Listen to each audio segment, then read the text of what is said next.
Hi, my name is Brad Gandolfi. I'm a double board certified plastic surgeon in Manhattan. I'm taking you in my OR today. I've got a 3D reconstruction of how I do a tummy tuck. Let's do it.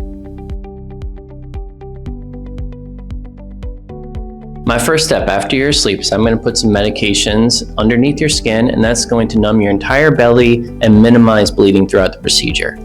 Next, I'm going to use a special ultrasound machine that's designed to break up the fat, also reducing the inflammation and bleeding.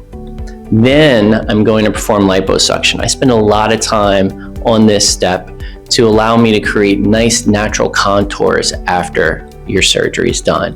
I'm going to do it all over your abdomen and into the groin area as well to make sure that the transition is really smooth. Finally, only now do I actually make my incision, and I lift your skin up along with the fat underneath and expose your abdominal wall.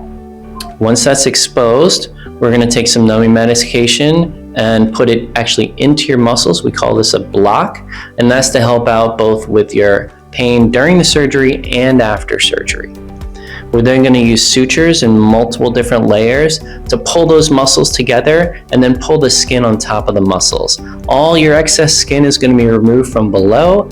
A tiny new hole is made for the belly button, and we apply a dressing. You're then off to recovery.